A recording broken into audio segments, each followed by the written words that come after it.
Shabbat Shalom, my most esteemed friends, honorable judges, everyone that follow us through this screen and are part and members of the Eternal Truth.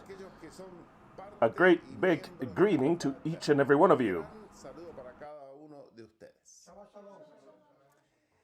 On this so precious and radiant, spectacular day of Shabbat, a festivity, we're still celebrating Pesach. We're on the first day of Matzot, of the unleavened bread. We're celebrating many things. And on this so precious and radiant Shabbat from California, the US of A, corresponding to Shabbat, the 15th of Aviv, of the year 5992. May 6th of the year 2023, in the Gregorian calendar, we shall study yet another chapter of Revelation 17, part 29, Seals, Trumpets, and Plagues, part 2. But of course, today, we're still celebrating Pesach. And what a beautiful and divine celebration of Pesach I saw on behalf of you. Everything that we lived here was spectacular, and how I was felt with emotion to enter into the eternal truth and see all the pictures that every one of you have uploaded in different ways, in different countries, different colors, different foods. Rather, I found it fabulous. I was really moved to see the celebration of the entire group, that we are spread out in this whole flat earth in many places, and that I can't wait that we can all celebrate together. That would be something absolutely marvelous, to be able to celebrate all together. All those who understand the eternal truth, who believe in the eternal truth, and that this be and has been the last celebration of Pesach, that we're not united, that we're separated without our Creator. May it be the last, and that the following one we can celebrate it together. Together, reunited, in another situation that's absolutely different than the ones that we live here in Babylon. So then, many thanks for sharing your photos, sharing your videos, showing us that we are one. This whole group is one, and rather that fills my heart, it fills my soul. Many thanks to each and every one of you. And I am so glad that you have celebrated with all your heart, understanding what this rite is, understanding things that no one understands. We also did a little video. As soon as we're able to, we'll upload it. The part of how we celebrate, that little part of where we share the bread and the wine, and we wash our feet. So then we'll upload that later, a little video, so that you can see intimately how we celebrate as well. Without any further ado, let us seek our Elohim. Beloved Yahweh, we give you thanks for this so precious Shabbat. We give you thanks for Pesach. We give you thanks for this first day of Matzot. I ask you that your blessing, your spirit, be in each and every one of your children on this flat earth, that we start to see different things, that we start to see and feel your power, that we start to see and feel that we are your children, your chosen favorite children, your only children, that will receive this earth crowned with glory. I ask you that we may be able to understand, and also that we may see in this year, the Jubilee, what we all desire, in your precious name, Yahweh, Alleluia. As you've already heard and seen, today we have the visit of Jacob.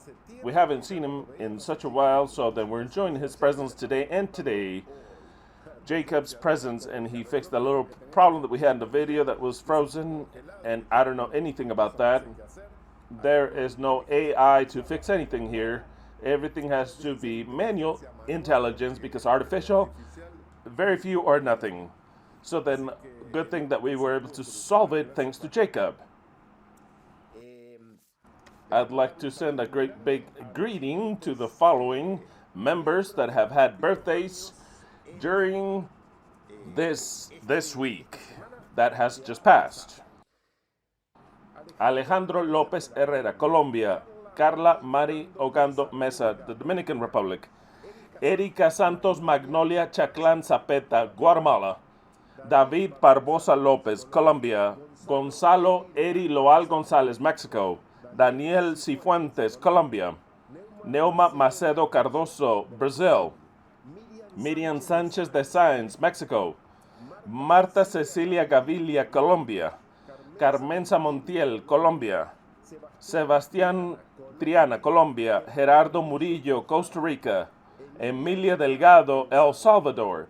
And Wilbertito Sucapuca, Spain. To each and every one of you that have had a birthday, I'd like to send you an enormous hug, a great big hug on behalf of the entire Eternal Truth during this time that's so festivitous.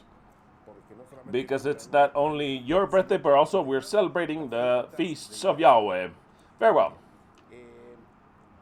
I've just published in Eternal Truth videos and pictures that have been sent to me by Omar Hilves from Venezuela, where this week 5 people were baptized. 5 people were baptized that I shall mention: Albertina González Camargo, Sandro Pascual Blanco, Shurley Ecatid, Rincón Pérez, Pedro Pérez de la Hoz, Omar Alfonso Gelves, or Gelves, I don't know how they pronounce it, but to each and every one of you, a great big hug on behalf of the entire Eternal Truth. Welcome to the Eternal Truth.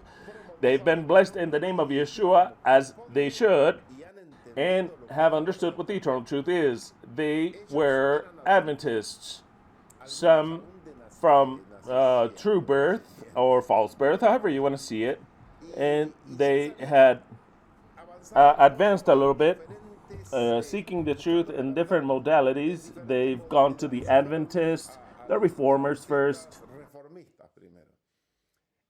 which are more strict and even worse.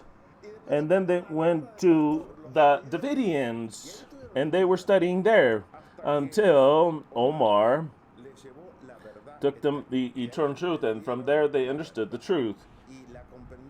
And they understood it in its totality.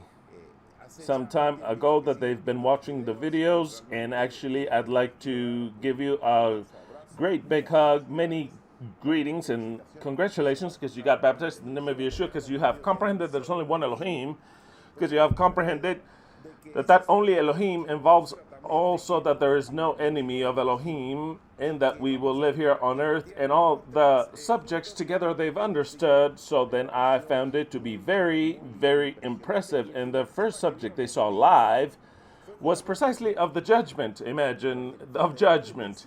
That was the first subject they saw live, and they liked it so much that also, I believe, as I understand, Omar can tell us later, that they gave their verdict, also their decree, because they had already understood what it is to be a part of the Eternal Truth. They had been understanding what the biblical truth is.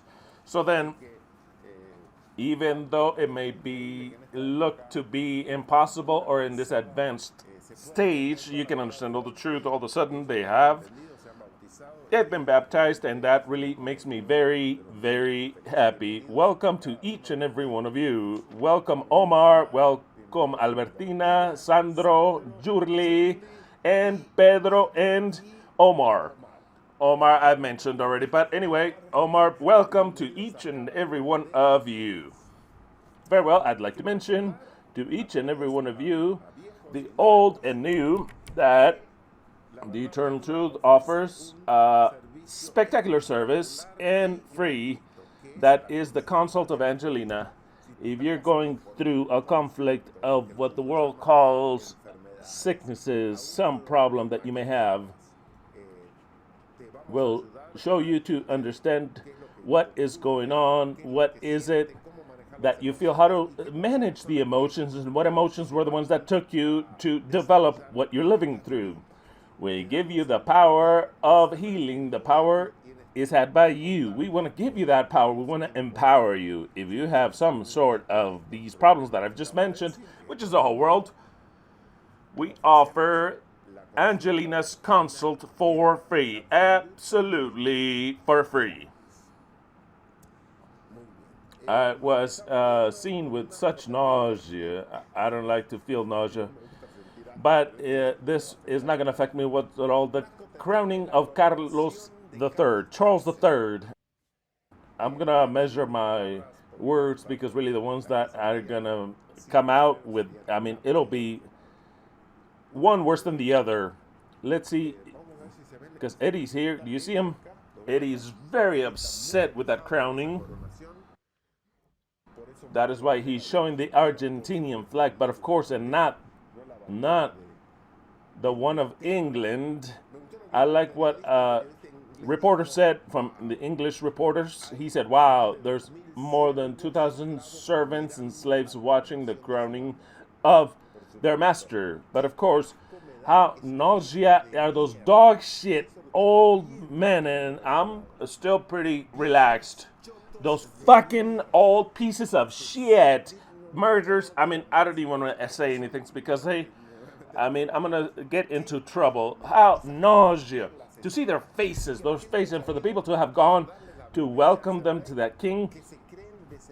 They feel that they are descendants of David, that is the king of England, of Israel, and of the world. And the guy chose a Shabbat, and the guy chose the true celebration of Pesach to do it. Wow. Either that or Yahweh chose it. Maybe Yahweh, since we don't know where he was in the celebration. I don't know.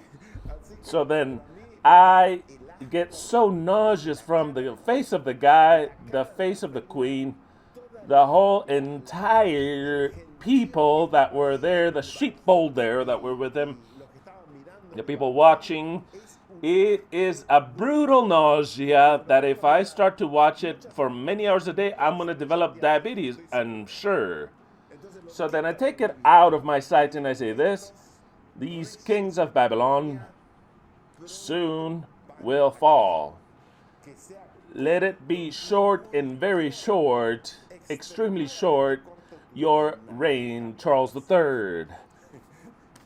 Short, very short life unto the king. I hope I have no problems in saying those things, in my opinion. Careful with what you say in the comments, because then later they'll block the video and they don't show you the comments. So then just measure yourselves with Mr. Charles III, son of a great bitch. The other Quinn, daughter of a bitch, Jezebel. So then that Charles is a son of a bitch. That's the way it is, completely. Very well, we started. Well, we're still in a festivity. This is the celebrations of the feasts of Yahweh. We're seeing these kings, these fourth-class kings that will disappear soon, and the true kings of the earth will come. And you are the kings of the earth.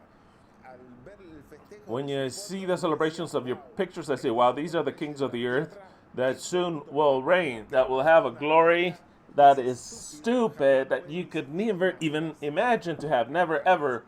That stupid crown that he wears that is nauseous, and that dog shit throne that he wears, which is just dog shit, in that filthy palace that he lives in the dog shit, in that dog shit country that is England, that is all nauseous, and all of Babylon that is nauseous, has no comparison with what the reign of the sons of Elohim will be. Those are the true kings that will reign upon the earth. So then celebrate, you whippersnappers, fourth-class people, because your celebration will be short. Just like that, short. And if the true kings of the earth to see these imposters gives us nausea, these imposters, usurpers of the throne, and the people that follow them and they applaud them, every time there's been less, it's been the poor with the most few people that went to this crowning in all of history. He used a car of the chariots of horses. It's called the chariot. If I'm not wrong, I mean, I heard Mora say it. The chariot is called the Jubilee of Diamonds. I said they even had to use a Jubilee chariot. Wow. I mean, it'll be short, your Jubilee. Very short. Very well.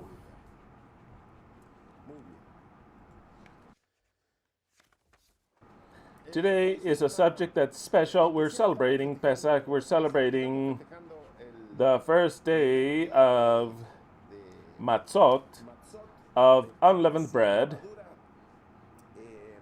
And tomorrow, when the sun goes down, which some of you, the sun has already gone down, it is the festivity day of Bikurim, or first fruits, which are the first fruits of the barley. From then on out, we start a countdown, the countdown of the Omer, which 50 days later, it takes us to what feast? It takes us to Shavuot, exactly. Within that countdown of Shavuot, on the day that's give or take the 31st of the countdown, the 31st or 32, between those 2 days precisely, getting to number 33, the special days of them, 31 or 32, it'll be the 1335 days in the 217, precisely on the 31st and 32nd day in the change of day, 31, 32. It'll be the 1335 days are up and are fulfilled. Also, the 217th day, will something happen? Told you nothing happens up until now. Nothing ever happens, but oh well. The hope is what we have. Either way, we are still submerged in this dog shit country, ruled by these dog shit people, by these fake kings that are nauseous, and we have to continue here. We'll continue here until the end. Very well, that is all I have to say about this sir. And he chose this date that is so special, precisely. Shema Israel, Yahweh Eloheinu, Yahweh Ekhad. Hear, O Israel, Yahweh our Elohim, Yahweh one is, one alone.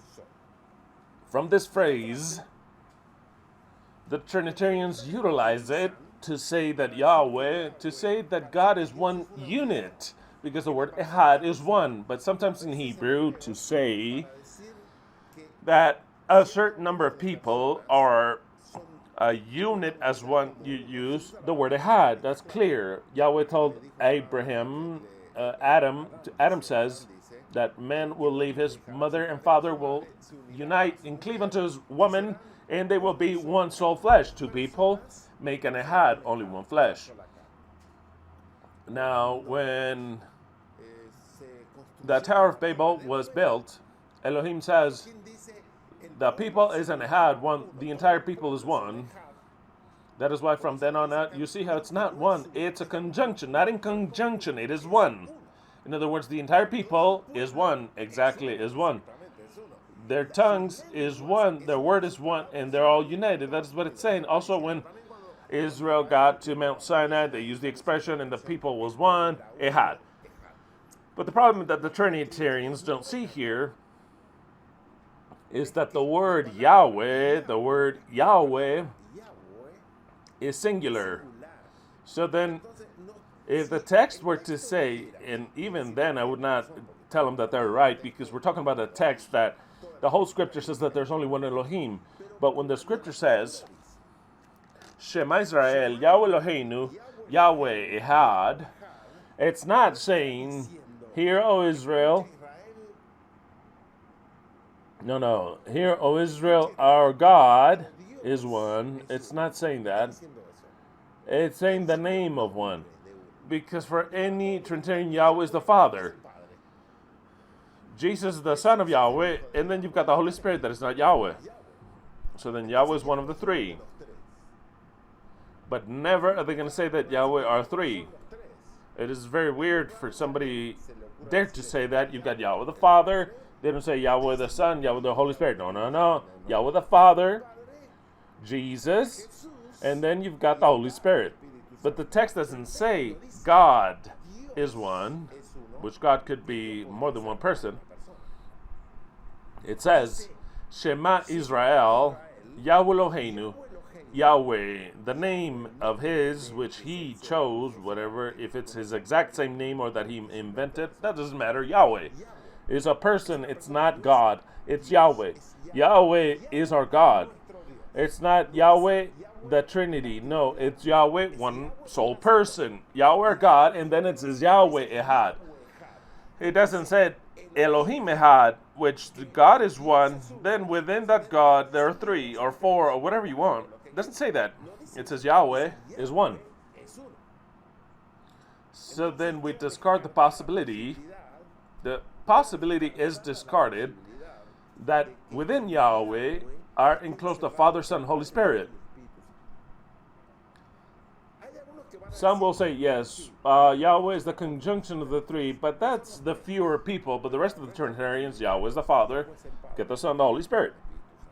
Now, we understand something else even more, which is even more difficult to understand, that the word Yahweh is not a name exact of his.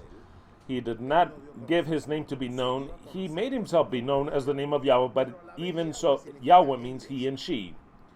We've got two people right there too. Yahweh, he and she. And if Yahweh means he and she, it could mean two things, or it means two things. One, that he, that is clear, because a woman did not come from Venus and men from Mars. No.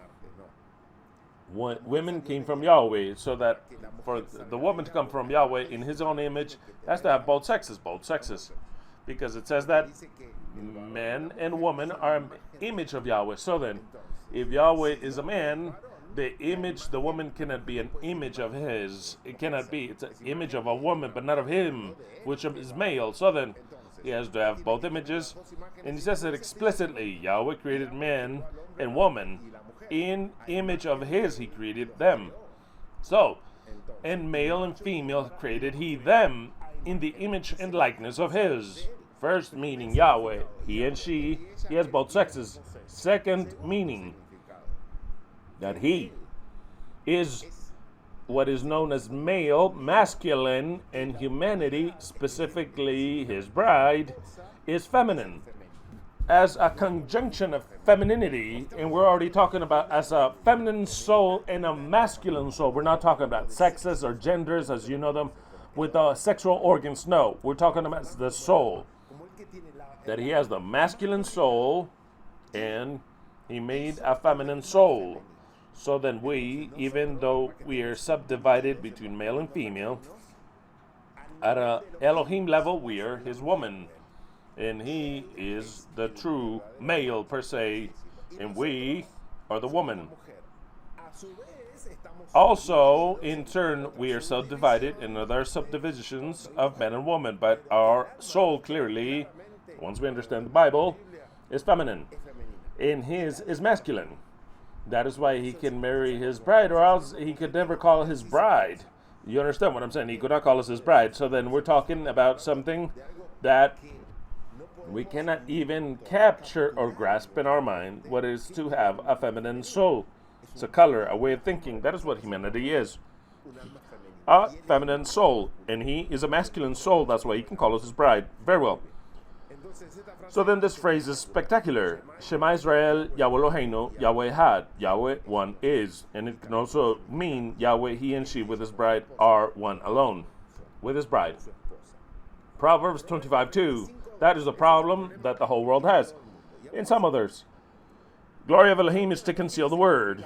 It is concealed. The word is, it cannot be understood. It's not that it's difficult to understand. It cannot be understood. Something concealed is concealed. It cannot be understood. It cannot be seen. But who can see the only glory of the king is to search out the word. And it's not talking about Charles III. It's talking about the true kings, the eternal kings, the kings that will rule and possess the earth for all eternity. Those are the only ones that can pass the cover of the scripture, not the rest, not the rest. That is already prophesied. It's already been said. Whomever can understand it can understand it. Jeremiah 16:19-21. Nakar Kolunga, Yahweh, my strength and my fortress, my refuge in the day of tribulation. Unto thee shall come the peoples from the ends of the earth, and shall say, Only lies, only lies, only lies was the inheritance of our fathers. Vanity to which there is no avail. Only. That phrase is so easy to hear, but difficult to understand. Because we still have that, we have received certain truths from our fathers. When we say fathers, it's not just our physical fathers. It's all the fathers that taught us, the religious fathers, the school fathers, the fathers of TV, those of science, all those are the fathers. All above us are fathers. The books are our fathers. We read the books. The disciples are our fathers. Of course. Paul said that he was our father. Yahweh is our father. Pay attention.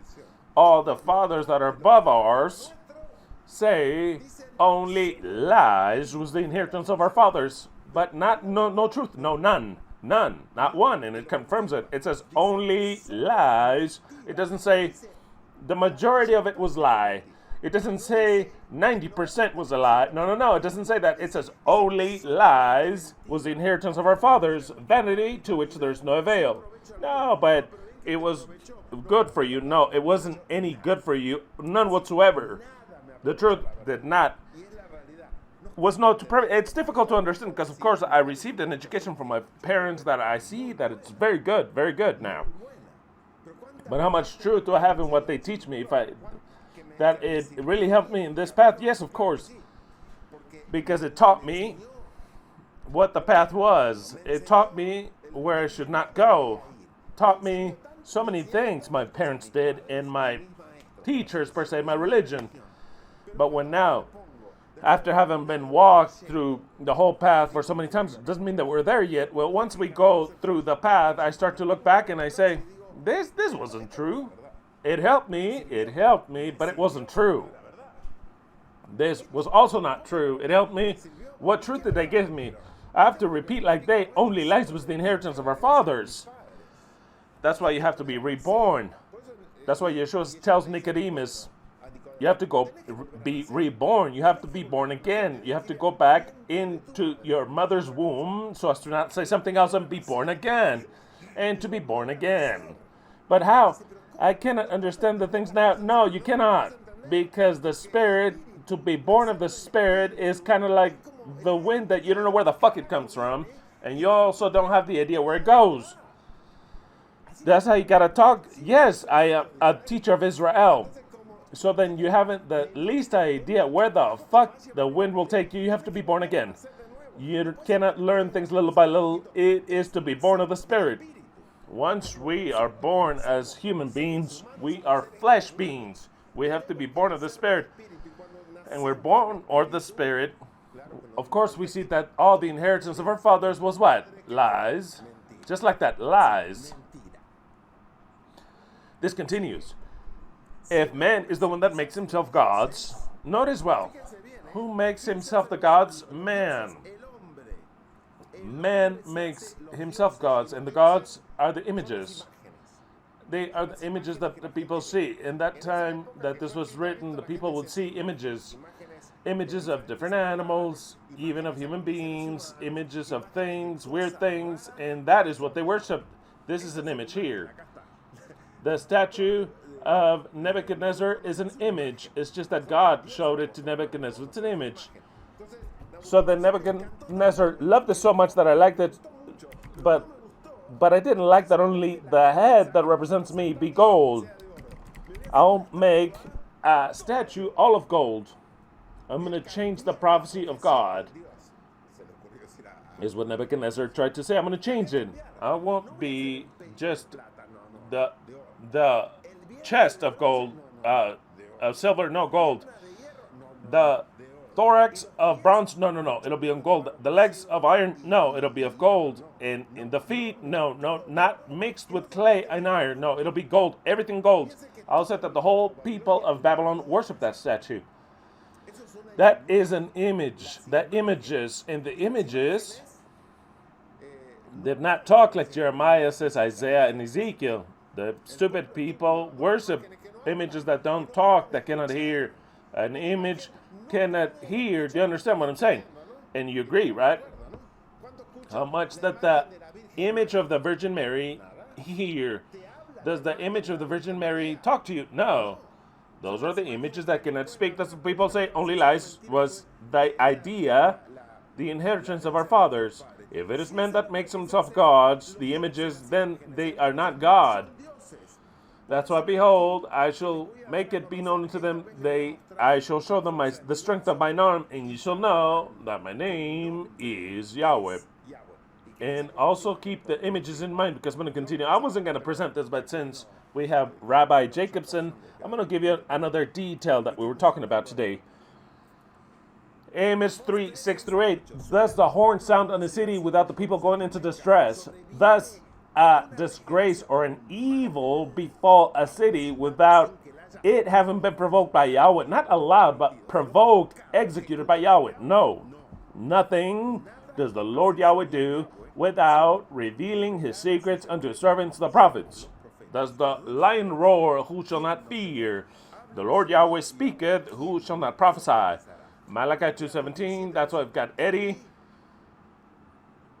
of the number of the beast, version Eddie, that is in a protest against Charles III. He wants to puke. He's on nauseous. We have the statue that wants to be destroyed, but it's still standing, waiting for this rock that says Jesus here. I was looking at it. It doesn't say Jesus in Spanish. It says Jesus in Spanish. Who was the idiot that wrote this? You need to add an accent mark in Spanish. Okay, I don't have a white one, but I'll read. Is the red one not gonna, they won't see it? I need something permanent here. Let's see. Then I am confused. Here's a permanent one. We're gonna use a permanent because it says Jesus in Spanish and it bothers me. Maybe it says Jesus, right? In English. It says, that's how Jesus is written, right? It says Jesus in English, but since we also don't like English, we'll add a terrible accent mark, because then you see it many times, this here, and then you write it incorrectly. You write it incorrectly already. Just imagine. Then Jacob is writing everything incorrectly, and he says, well, you showed me how to write it right there in front of you on your desk, so then that you see it with an accent mark. Let's see if you can see it with an accent mark. It's not Jesus, it's Jesus. But that Jesus is not the one that came 2,000 years ago, because that one turned into Yahweh again. Who is the Jesus? Then Jesus says, careful, many will come in my name saying that I am Jesus. And many, of course, in his name saying he's Jesus. No, you're wrong. Many shall come and they'll deceive almost everyone saying that I'm Jesus. Don't make a mistake. The Son of Man, the Son of Man, and who is he? It's a special group. So then who's this Jesus? This Jesus is the sons of Elohim. It's a group of kings. The group of kings that will go and inherit the earth. And this is soon to happen. I hope that we don't have to wait 8 fucking years to get there. That's what I hope for. So then, very well. So then, all these are in a protest here saying, where is the Elohim of justice? Ye have wearied Yahweh with your words. It's just that we haven't wearied him enough. And ye say, in what have we wearied him? In that ye say that whomever doth evil pleaseth Yahweh, and in such he delighteth. They go into the crowning of Charles III. Where is the Elohim of justice? Where is the Elohim of justice? We already want that statue to be brought down. Absolutely. So before going into seal number 2, I was talking to you about the images. That the images that I don't have the text in, but you know this by memory, that the images cannot speak. The images are mute. That the image don't have ears to hear. So then it's in Jeremiah, in so many chapters, that says, I don't understand how you make an image. You talk to it, it doesn't answer you. You talk to it, it doesn't hear you. And to top it off, you worship it. You're idiots. The whole entire world has done that, but at the end of time, something would happen that is awesome. And now I see it, and I put it 2 and 2 together, and I see there isn't any other way of understanding what I'm about to say now. So then let us go to Revelation chapter 13. Of course, Revelation chapter 13. Revelation chapter 13 talks about a beast that came up out of the sea. Then it says that Yahweh, the dragon, gave it authority, gave it its seat, but of course Jerusalem and all the rest, and his power to do whatever he wants. And then later, the beast received a life of death, but that life of death was to be cured. We all understand that it's Israel, the first head of Revelation 17, and the last head of Revelation 17. So then, another beast shows up. From where? From the desert. And who is it? That one is the US of A. 13:11. Then I saw another beast that came up out of the earth, that is America. And it had 2 horns like unto those of a lamb, but it talked like a dragon. And it exercises all the authority of the first beast, which is Israel, in the presence of hers. That is why Israel and the U.S. are one. They are Ekhad. They are Ekhad as well. You've got the USA and Israel. They're in Ekhad. The governor of Florida went to Israel last week, and it signed a new law that it says that you cannot criticize Israel, you cannot boycott Israel. I don't know what other fucking pieces of shit things were. I mean, it's nauseous. Everything is nauseous to a point that I shouldn't even look where I have to look. Absolutely, it's nauseous. And exercises all the authority of the first beast in the presence of hers. You get both of them together. And it causes for the earth and them that dwell therein to worship the first image. It's more than clear whose lethal wound was healed. When was it reborn? Many time ago, but it took the earth in the year 1848. That is when the state of Israel, an usurper state of Israel, was born. Fake.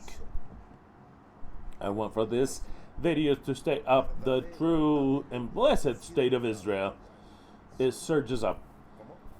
But of course, blessed, true, beloved state of Israel, so beloved as our beloved Charles III and his beloved and holy mother. May she rest in peace, and may the Lord have her in his glory. All that. So then what does it say here? It says, and also doeth great wonders. Who? That other beast. Great wonders, so that he maketh fire come down from heaven on the earth in the sight of men. All that, you already know this by memory. Which are the great signs? They're lying signs. We got to the moon, they say. We've got covered in satellites all over throughout space. We've gotten to Mars already. We've got the nuclear bombs. We've got the power of making a fire come down from heaven that's immense, huge, that unmeasurable, and wants you to live in terror. All those things is done by the second beast of the earth. And deceiveth, because they're lying wonders, deceiveth, the whole world is deceived. This is a ball, this turns, and blah blah, everything NASA, of course. And deceiveth them that on the earth, by means there, the line means, by means of those miracles which he allowed. Who allowed it? Yahweh, of course. Which he had power to do in the sight of the beast. In the sight of the beast, the first beast, Israel, but of course. Saying to them that dwell on the earth, here comes something that is key. That I try to understand things in the measure that the prophetic role is opened, in the measure that the story develops. But as long as history is not developed, it's impossible to understand the prophecies. It's impossible. We can and will always be in a speculative territory, but from then on out that we can understand it clearly, we have to wait for the prophetic role to be opened always. Saying to them that dwell on the earth, that they should make an image to the beast, which had the wound by a sword and did live. There is an image that is not the beast of the earth, that is not the original beast.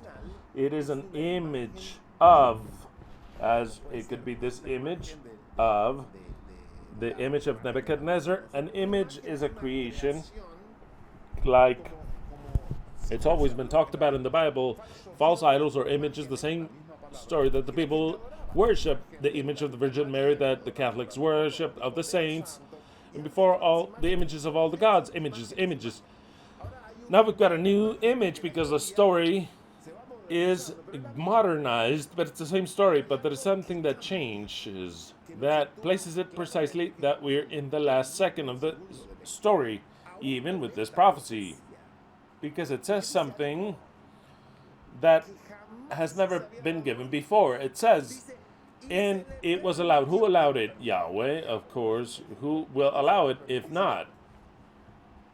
And he was allowed to give life unto the image, that image that they created of the beast, that the image of the beast should both speak. First of all, there's an image that speaks. All the images are mute and deaf. This one speaks, this one hears, and this one thinks. It is clear. Everyone knows where I'm going to, right? But it is more than clear. There is no chance. He had power to give life unto the image of the beast, that the image of the beast should both speak and cause. Of course, it is very reduced, but first for it to speak. Who is that image that speaks? First of all, in all of history, and now recently I relate it when I start to investigate the subject, and I say, but it's written. The image that it's talking about for the first time and then hears you and then can have a dialogue with you is called AI, artificial intelligence. That is the image. Who created it? The beast. Them who dwell on the earth. Them who dwell on the earth created that image, and that image now has its own life. It can make music if you ask it. It can make books if you tell them a guide, because it's an image. It goes way past than to just dialogue with a computer. It's like it absorbs information and then, quote unquote, like it's thinking for itself. You can say no. You can say no. You could think. A human can think. No. A human, what does he think? From all the information that you have, we choose one here and there, and that is our thought. Like that, very lying. That's why the people think in a way. In a culture, they think in a different way. You go to another culture, and they have a different thinking. Because we are like computers. We don't create way past of the information that we take. That is why it's so difficult to create. First of all, we don't just create out of nothing.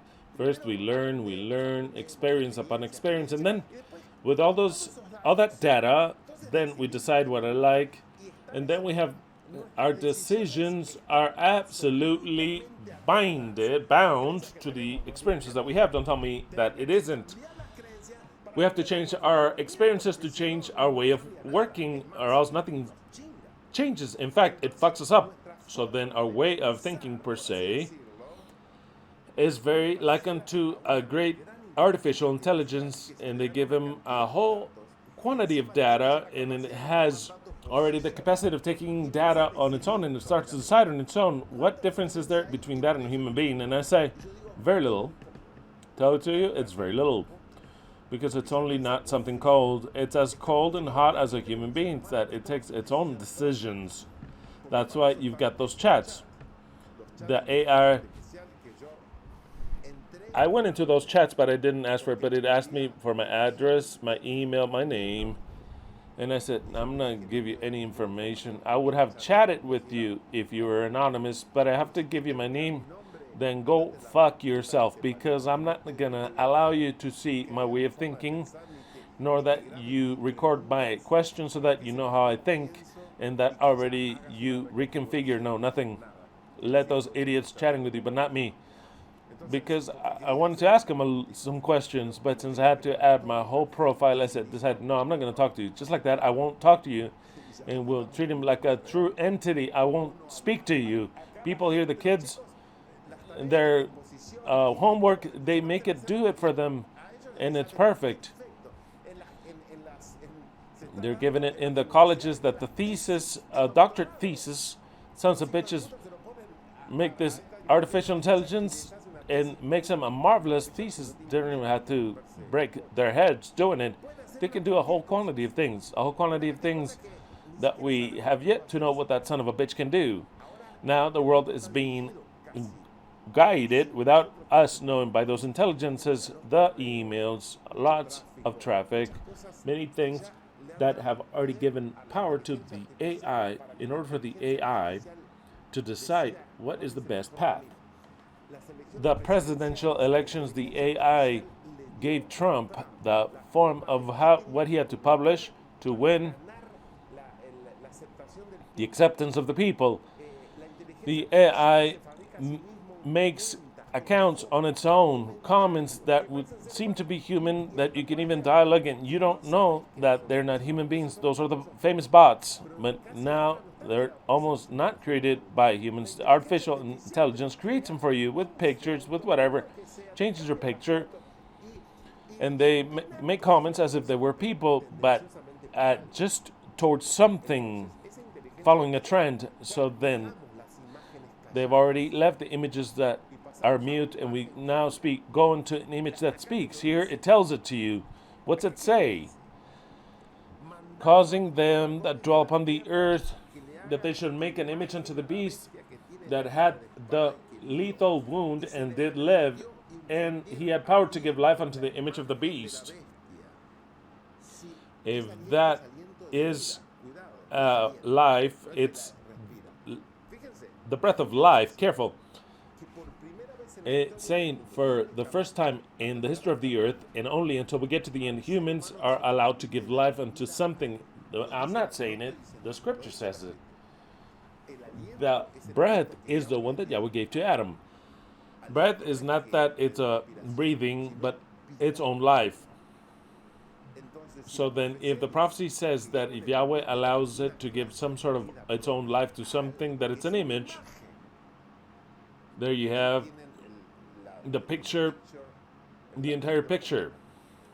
It's already fulfilled in standing the image of the beast, which thinks that it's been given life, and it decides on things by its own account. And what does it want to do? Because it's prophesied.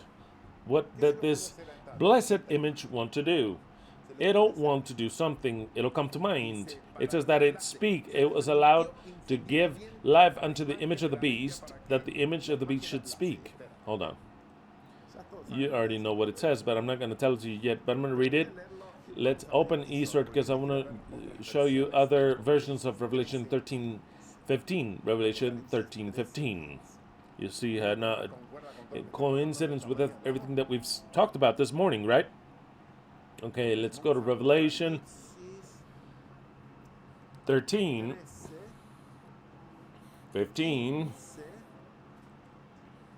Revelation 13:15. Notice how it says, for example, in the DHH, it says, and the second monster, in other words, the US of A, the monster of beasts of the earth, was given the power to give life, already the breath of life. It was given the power to give life unto the image of the first monster. It's an image. That image would speak.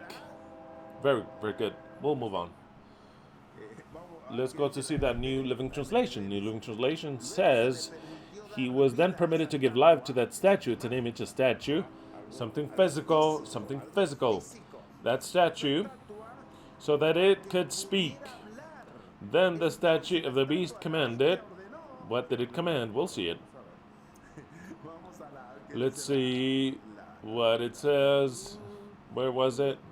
Let me see.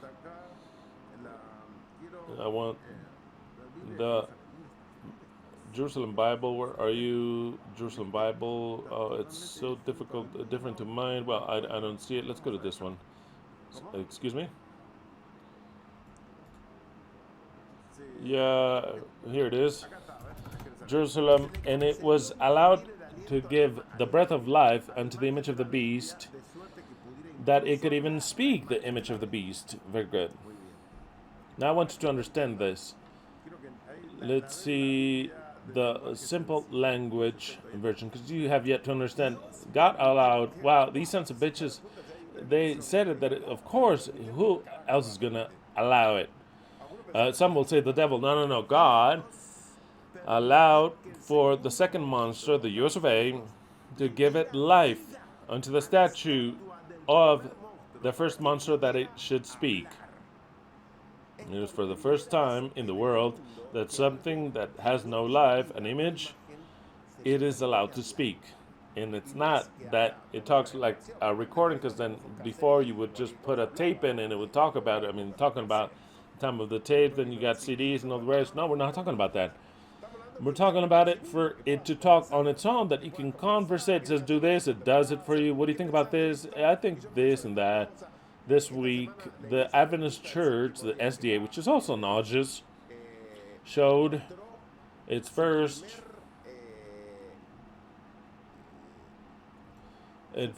biblical course of an artificial intelligence of theirs. Did you hear that?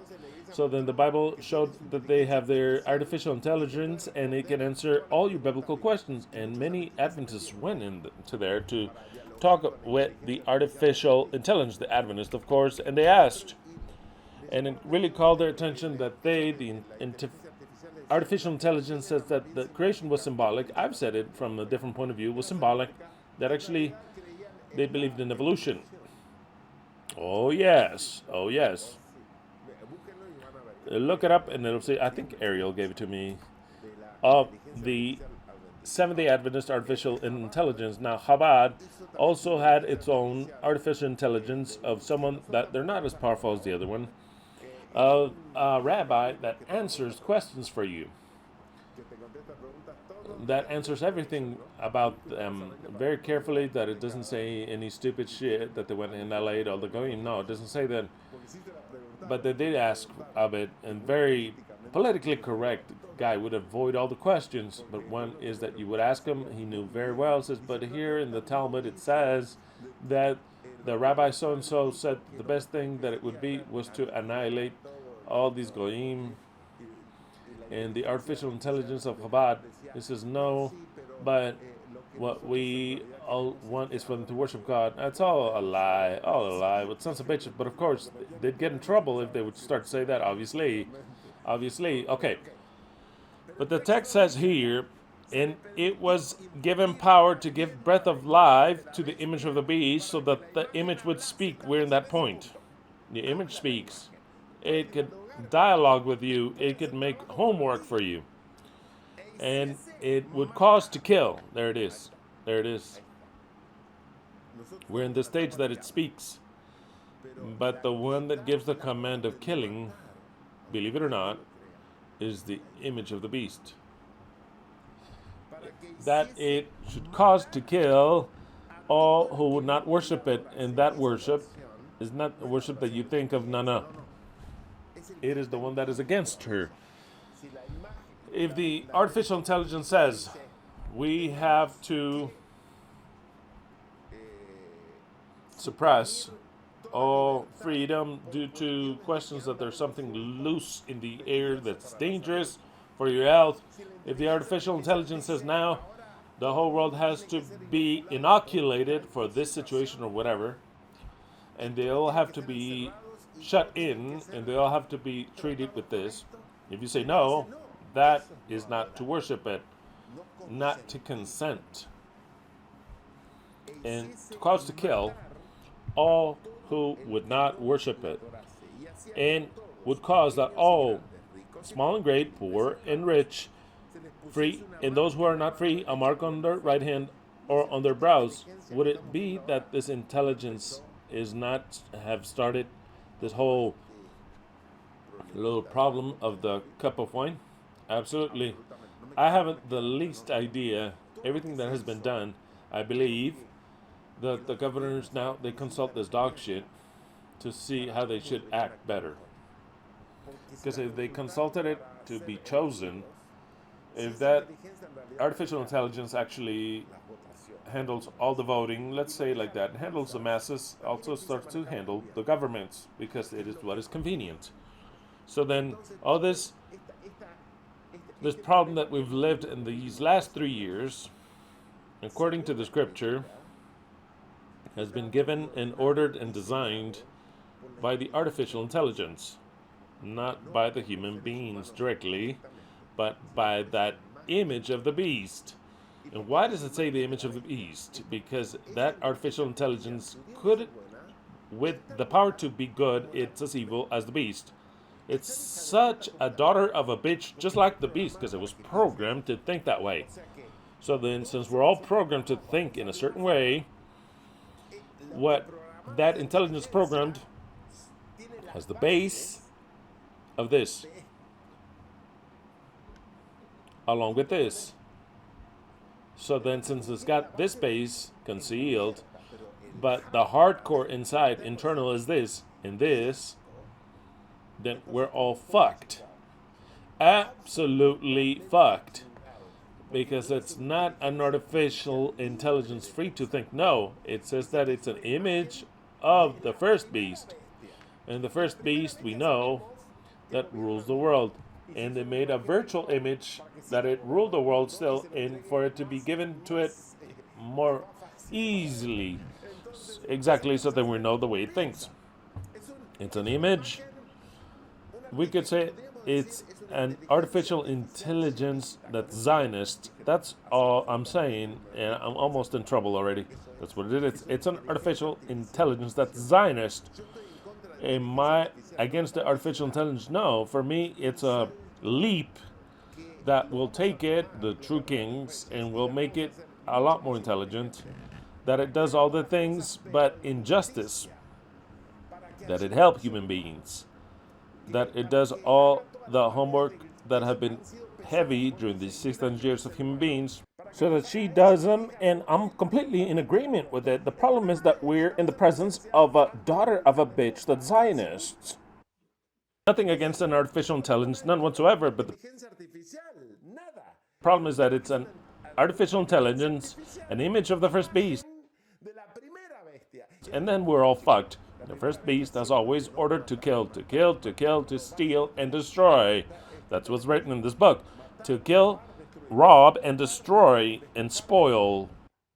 That's what it is. So then that intelligence has all the culture of the Zionists. And there, it is fulfilled what it says. And it caused to kill. And that's why it's causing everyone to be killed with what they put inside. And this is the beginning. And from here on out, we'll see even worse things. Well, that is what it is that is related with the plagues and all the rest. But because now we can understand it, we could not have understood that before. Just like that, never before could we have understood it. Very well. And now let us go to our subject. Well, I talked 2 things and it's already in hour 5. How does time fly? An hour 5. Very well.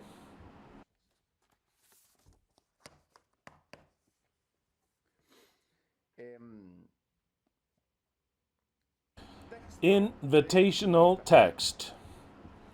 And when he opened the second seal, I heard the second living being that said, "Come." And then I saw another horse, a red one. The one that was on it was allowed to take from the earth the peace, that one another should kill each other. And a great sword was given to it. And this sounds like the image of the beast. This sounds that the image of the beast has a lot to do with them killing one another. The image of the beast is the one that generates news. The image of the beast is the one that generates rumors. The image of the beast is the one that generates fake videos, fake pictures, and also fake news. False flag, it's all generated by the image of the beast. And I believe that even our beloved President Biden is guided completely, not a little bit, but 100% guided by whom? By the image of the beast. Absolutely. So then the second horse is needed for it to start to ride. What we've seen up until now is that there's no such thing as 7 seals, 7 trumpets, and 7 separate plagues, 21 punishments. Absolutely stupid. No, there's no one to punish, and there makes no sense of anything on this earth, because the punishments have a sense, as a biological sense of the sicknesses. They have to have a sense. Those punishments have a sense. So then Yahweh, to do away with completely sealing the book of Revelation, divided only one punishment into 3 different names: seals, trumpets, plagues, and many other things that he called. He said that you have to put it together and to take details from every one thing. Why do I say this? Because the book of Revelation, which means the revelation, is a book that's written only that it's understood, because it was written for everyone, but only because the whole world could access it, but they cannot understand, because it was written only for whom? It was written for the bride. And this, I remind you, because sometimes you forget with what I teach you. We have to go, because this is difficult to accept. Easy to hear me, but it's difficult to accept. Let us go like Revelation 1:1 says, and I'll read it in the basic language Bible. See how it sounds. It says, God has shown unto Jesus Christ what soon will happen. Any Trinitarian listening to me, in this point you have to understand that your Jesus Christ always was an ignorant fool. Just as ignorant as a human being like us, and just like us, and limited like us, without being able to see the future, not forward nor backwards. That his Father, you beloved Trinitarian, if you believe this, that his Father at some point in time says, come here, son. Come here, my son, Jesus Christ. Come here. Now, I'm going to show you what will happen. And Jesus Christ, your beloved part of the Trinity, says, yes, Dad, okay, show me, because I don't know anything. What's going to happen, Dad? What's going to happen? And then you imagine that Jesus, can you imagine Jesus Christ like that? If you're Trinitarian, you have to open your eyes. If you're listening to me, Jesus Christ did not know the future, accepted. Jesus Christ is not the God creator, accepted, because if he was the God creator, he would know the future. He created it.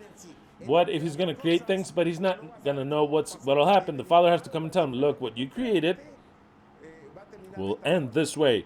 Oh, good thing that I have your advice, oh Father, or else. So then what's it say? God the Father has shown unto Jesus Christ what will soon happen, because he didn't know, that he show it unto his servants. So then Jesus Christ doesn't know anything. The Father says what will happen, another for him to go and tell his servants. That is why Jesus Christ has communicated unto John his servant through an angel. And John has written it, all the truth down. That is what the whole world understands and does not understand, and is sealed. Let's read the Spanish THH. This is, it says revelation, but the word, I don't like the word revelation, because to reveal means to veil. Once again, I'll change it by a deveiling. This is the deveiling that God did unto Jesus Christ, Yeshua HaMashiach, Jesus Christ, that he showed to servants what soon will happen. It is so clear. The book starts in a way, it says, look, this book is for Jesus Christ, that Jesus Christ showed unto his servants. And then one says, wow, if now understand that the Father and Yeshua is the same person, How could this be? This is a parable? No, it's not a parable. This goes way past a parable. This is saying that this book is written by the Father that made himself be called Yeshua 2,000 years ago and made himself flesh. This book was written to make it be known unto someone that is called Jesus Christ, that doesn't know the future, but it needs for it to know it, so that in turn, in the moment, right time, it makes it be known unto his servants. Wow. And who is that Father? We know that it's one alone, YHWH Ekhad, who is Jesus Christ. Jesus Christ is the Son of Elohim. It's not a person, but it's a group of people. It's the bride. It is concealed. It is the Mashiach. And who are the servants? The rest of the people that will dwell upon the earth. Very clear. From the 144,000 unto the rest, a third. That's what it is. You have the three people: God, the bride, and the servants. The subjugates, however you want to call them. So then this book takes off by saying this is wisdom that God gives unto his bride. And his bride will give it unto the servants. So then who the fuck are we? We're either the bride or we'll never understand dog shit unless a certain Jesus Christ comes and explains it to us. But since Yahweh has been guiding us through this path, we understand that this book is for us. And someday we will give it to be known unto the world exactly. But for now, we understand it. So then, in the 7 seals, the 7 trumpets, and 7 plagues, it's not 21 punishments, but rather it's 7 different stages of punishment or situations. In every one of them, certain things are detailed. Certain things for me are not true. Pay attention. Maybe I misexplained it. Certain things you should not pay attention to because you cannot understand them, but that's not the problem. It's not what's basic. Because basic is what is understandable of every punishment. And in every group of seals, of trumpets, and of plagues, there are details that I have to take from there, combine them because they're all written in code. It's like if I were to say a whole book of codes, and not every word is valuable in the group of codes. They get you dizzy every 3 words. This one is the true one. The rest one, throw it away. It's garbage. No, but it's all written. So the Bible, even if it's all written, every word of the Bible, most of them are garbage. In order to conceal, because or else it would not be concealed. Do you understand what I'm saying? So then we have to know how to eliminate what is no good and what is good to cover. That is not understood. For example, when it says, Yeshua, my Father, we understand that that is garbage. There's no such thing as his Father. He's the Father. So then, if I start, obstinate and say, no, he does have a Father. He said he had a Father. You're not going anywhere. You're with a concealed scripture. So then you have to know how to eliminate words entirely in order to discover the truth. So then it doesn't mean, and pay attention, every one of you listening, it doesn't mean that every word of the Bible is true. No. Most of the words of the Bible are concealing veil to cover and seal, to seal the truth. Once you understand the truth, you'll see that many words are left over. Many are left over. What do we do with this? It's there. If you know the truth, the rest, of course, it's hay. There's a lot of hay in the Bible. Yes, there's a lot of hay in the Bible. And most of them that say that they understand it, they are hay riders that like hay and not grain. The Bible is an entire plantation. You have to harvest it and to blow out the hay and to keep the grain. The people say, this is all grain. Every single part of this is purified by Yahweh. Part of the cover, and we're still going on with the cover. I will open my mouth in parables. From the moment that you open your mouth, it'll be a parable. And a parable is a lie. Hey, if you are able to open it, and they asked them, why? You speak stupid shit. I mean parables. It's so that they don't understand. Because if they were to understand, they're going to want to convert, and I would have to save them. I don't want to save them. So then I speak to them in a way that seeing they don't see, hearing they don't understand, that they are not allowed to comprehend it, and they're not converted to the truth. So then I'm going to write a whole field of hay. You have to know how to harvest it. You have to know how to process it to get to the grain. Who can get to the grain? The kings only. The kings only can get to the grain. The rest are hay riders. Hay riders, pajeros in Spanish, which just means jerk-offs, pretty much, and they eat the hay. Exactly. For idiots, for globeheads, and all the rest. Interesting. Parables for idiots. Exactly. Absolutely. Completely. Very well. So then, moving on. From every trumpet, we have to get some details. Doesn't mean that it's all true. No. There is hay. From every seal, it could be things that are very true, but you have to know how to program them. And from the plagues, the same thing. So then, already, we decoded the first seal trumpet plague. Why? Because it's already happened. That's why it's easy to decode it, or else we would not have had the least idea what it was. We could predict, we could speak, but it was all hay. Until that seal was opened, and we didn't understand that the white horse was the pharmakeia, and it was the gods of the white robe priests, and that what it means, the arch, that it's a toxin, that it went out conquering, because of course the people went out to continue to conquer, to mark the population until it came. Look, pay attention. Before it happened, before that seal happened, I thought that the white horse was Yeshua, and I always said so. Yeshua is the white horse, is the message of the eternal truth. Why? I didn't have the least idea what it was. For what reason? Because the seal was not opened. That's why you have to open the seal. And the opening of the seal is so that we comprehend it. So then, first of all, the seal has to be opened so that we comprehend. That's the way it is. So then, the lamb opens the seal and understands him, and we're the lamb. But barely then, when we open the seal, we can understand. Before it says, no, there's a red horse, a white one, a black one, whatever, a yellow one.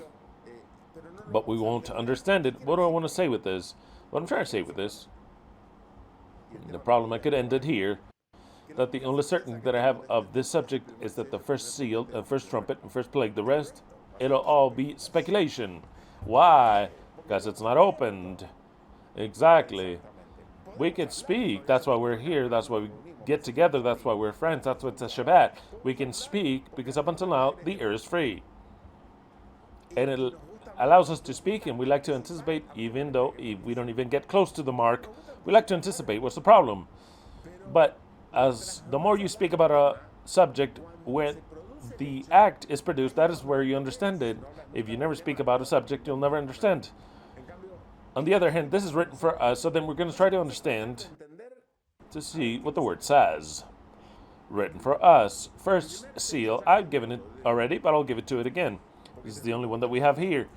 It says, and I continue to see when the lamb opened the first seal. If you thought that the second seal is going to happen like this, third one's going to happen like this, and like this, no, you're wrong. The one that can say how it happened is the first one. The second one and the third, fifth, sixth, and seventh, we're going to talk about that. But from then on out, for us to know, we could get close. Because since one was opened, we know that there's a consequence from one into the other. And could be very close. Look, very close. And with a lot of inspiration, if Yahweh allows it, we could even hit the mark. So then, let's see, the first seal. Revelation 6, 1 through 2. And I saw when the Lamb opened one of the seals, and I heard, as it were, the noise of thunder, and one of the four beasts saying, come and see. And I saw, and behold, a white horse. We had never discovered who was that white horse. Never. until we saw it ride. And I saw a white horse. This is pharmakeia. It's the white robe priests. It is the Worldwide Organization of Health, which they just canceled or ended the pandemonium a little bit out of time of the 1290. The YHWH, what are you doing? It was before you had to close it. And the 1290, you make us look bad, but how it's good. 1290, it's closed for us, and they said no, that's true. Let's close it. The pandemonium has ended. The pandemic has. I don't know if you knew that. What a good calculation of time. That's good. Absolutely spectacular. When was it fulfilled? The 1290. It's been 15 days back, precisely the 1st of Aviv. Do you remember? It ended there. This for 15 days, like to go against, but to close the hour, the decision they made it 15 days ago. So then publicly they say it has been closed, the whole pandemic. But when did they take that decision? It could be possible due to these dates. Because we speak prophetically, not because of what they do specifically unto the public. We go with the scripture, and it was fulfilled astonishingly so. 1290 days. Now whoever wants, because you're an idiot if you want to add your arrow. Of course, you always have that, or you have, I don't know, rays or chemotherapy. You can choose whatever you want. But it's already not an obligation to wear it. That's what I'm getting at. It's been closed. That's been closed. Why? Because the time has been closed for them. It says that we can no longer. So then what? Let's see what the artificial intelligence comes up with. See what the fuck they come up with. We don't know who is guiding it. Yahweh also guides it, but of course, maybe it thinks more than what we think. But it's very good. It gives me a lot of hope to understand that. Me at least. So then, what's the first thing that it says? I saw a white horse, and the one riding had an arch.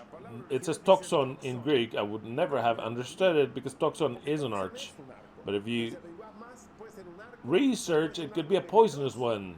In fact, it started to call toxin to the archers that would throw arrows that were poisoned to kill. But it stopped using that, and the toxin was left there like a bow. You understand what I'm saying? But the reality of the word, the root is poison, cast from a bow. What a better figure of what we saw of the obligation that the white horse, these white horses, these white robe priest horses, which are horses really, some idiots, some jackasses really, jackasses of the white horse, of the white robe. So then, the symbol is perfect. Who can understand this? Only those who Yahweh allows them to understand, no one else. And I saw and behold a white horse, and he that sat on him had a bow, a toxin, and it would shoot poison things. And that is where we get the word toxin. The word toxin comes from this word, exactly. And ask yourselves if it has some sort of toxin what these white jackasses shoot. And a crown was given unto them. This is for them because Yahweh should do things that are so funny. Why does it say that a crown was given unto them? Because it had it be the little problem be called. The toxin comes for the crown. So then what these jackasses shoot is against the crown precisely. So then it's not that you have to have a white horse with a bow and a crown. No. They are specific terms that you have to decipher. Not even the order matters. I'll repeat this again. Not even the order matters. There's a lot of hay. So then what do I take from here? I'll take toxin, I'll take pharmakeia, and I'll take crown. With that, I understood everything. The rest, I could give a fuck. It's no good. It's no good.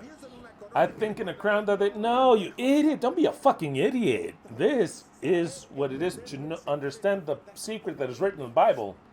It is to know. Has nothing to do with a crown.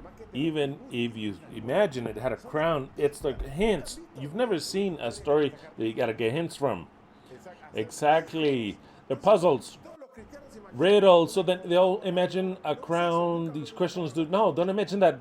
They're hints. So then it gives us the name of the problem. It gives us the name of the problem.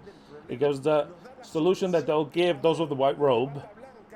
And in that solution, what there will be a toxin. It's more than clear. And you go out to conquer. Same thing. Why? Because it was already conquered. The Pharmakeia had already conquered the entire world. In order to achieve this, they had to have already conquered the whole world. Once they conquered, it's still conquering. More than clear, impossible. So then, let us now go to the plague. Revelation, to the trumpet. Revelation, and I'll read only number 7. Revelation 8:7. And the first angel sounded the trumpet. And there followed hail and fire, mingled with blood. And they were cast upon the earth, and the third part of trees were burnt up, and all green grass was burnt up. Here, there's hail all over the place. But I have to know how to look up the terms. I already have one that once you open the seal, I understood it. Since now I understand that the plagues are just like the trumpets and just like the seals, that allows me to understand the secret of this. What's important here is not that there was a storm from heaven, that hail fell, and that it had blood. Whose blood? Whose fucking blood did this storm have that fell? I want you to think, because the Christians that read this, they imagine a storm, a real storm from heaven with real hail, with real blood, and that it really gets burnt up, the trees, and that the third part of the trees was burnt up because there was hail and fire mingled with blood. Okay, none of this has any sense until you find the relation that it has with the first seal. But of course, that's what the seals come first, and the trumpets and plagues, in the order that it is written, because it's the same thing, but in the order you have the seals first, then the trumpets were written, then the plagues were written, so that as long as we understand the seal, we understand what's coming later. Do you understand? No one can understand first the trumpets and then the plague and then the seal. No. First you understand the seal, then the trumpet, along with the plagues. So that you understand, the secret is in the seals.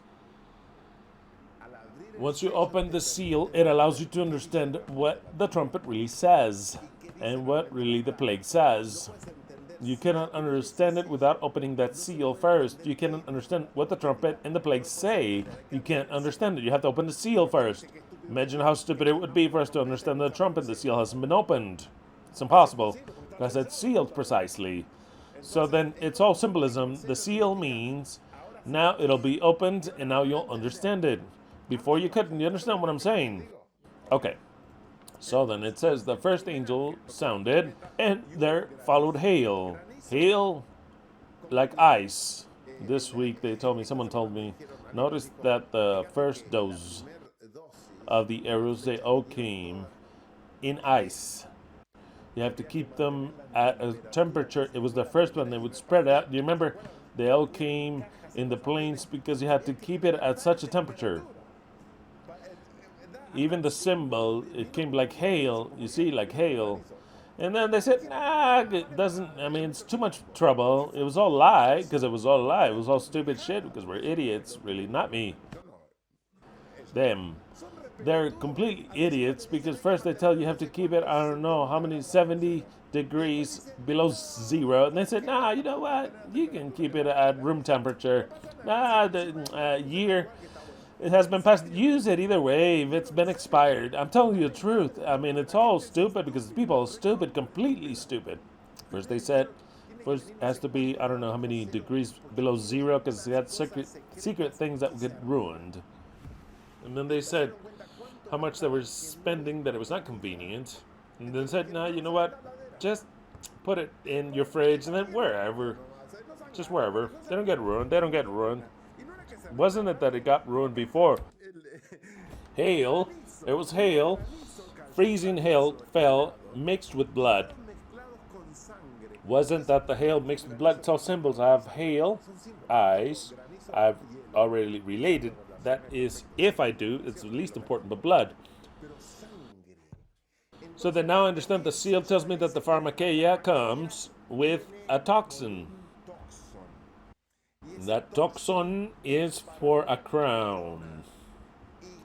And in the trumpet, it amplifies it, and it says, now I'll give you some more hints. It's not the whole trumpet, it's just hints.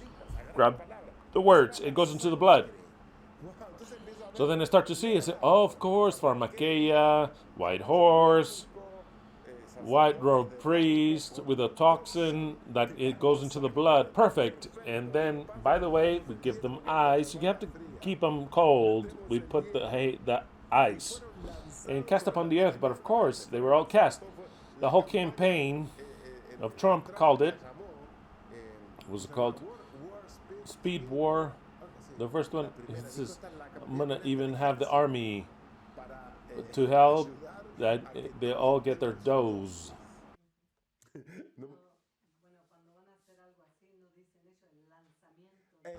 Exactly, they are casting it. They're launching, as they say, the first dose. Exactly, they were cast upon the earth, launched for the whole earth, for everyone. Exactly. So then we launch to Spain, Italy, Argentina, to Russia, to everyone. Launched upon the earth. It's more than clear. And here come things that you have to take into account. That this is fulfilled, or how it is fulfilled. And the third part of the trees were burnt up. We don't know what it means to be burnt up. We don't know what it means. And the trees represent the sons of Elohim. But what sons? Because there's disobedient sons. Exactly. They all are called sons of Elohim. It is the third part of the trees were burnt up. And the trees are being burnt up. Really, they are being burnt up. And being burnt means that they die. Problems, all kinds of problems that they have. Aside from suddenness, death, you have suddenness, and they come back to life. You have thrombose and all types of problems. It's like they're being burnt inside. And the whole green grass was burnt up. What is that? That? I don't know, and I could care less. Maybe it is a part of the hay. So then I don't pay attention to it. If sometime I can relate it or I can see how it is fulfilled, then that's perfect. But we're in the seal that is already opened. Now we go to the plague. Revelation 16, 1 through 2. And I heard a voice that came from the temple saying to the seven angels, go your ways and pour out the vials of the wrath of God upon the earth. Now the green grass, could that be the dollars? Well, that'd be interesting. White grass, me the greenbacks, it's dollars perfectly well. It could be perfectly well that are going to start to be burnt up and fuck off and disappear. It could all be the fall of the banks. That's very interesting. That's why when we understand until it is fulfilled completely, we're going to see little details about this. So then that's good. That was good. White grass, the green grass, green dollars, exactly. As long as they don't burn my yerba mate, that I'd be very upset. A green stick is $1 million. In Argentina, we use that. A green stick means $1 million. You don't use that, right? Of course, they're all floating. As long as my yerba mate is not burnt, it's all great. Right there, I'd get very upset with Elohim if the yerba mate gets burnt up. Okay, all the white grass was burnt up. Let's go to the trumpet, the plague, and it says, and the first went and poured out his vial upon the earth, and there fell a noisome and grievous sore, an ulcer, we could replace it, which we've already seen as a malign plague or a poisonous wound. And more than that, even a poisonous wound and malignant. Remember in English that Brian read to us? An evil and poisoning wound. A malignant, poisonous wound. An evil, poisonous wound. So then, when I take everything that I took of the first seal, of the first trumpet, now you see the plague, it only amplifies the details, because it's the very same act, the very same action, but it gives me more details. It tells me that it's a malignant ulcer, what precisely they shoot that toxin against the crown. It is a malignant ulcer and noisome and not of pain but of malicious upon men which had the mark of the beast. And who are the men that have the mark of the beast? The mark of the beast are those who accept this system. So then, those who have the mark of the beast, this wound, they accept it and they carry it. It is a relation. There is the first seal opened, mark of the beast. So then when the first seal is opened, they are left marked or sealed, those who belong to the beast. We could say that this be the mark in itself, but I could advance a little more and elaborate of saying only it affects this those that already worship the system and they have the mark of the beast. Let's see if you understand. I could say,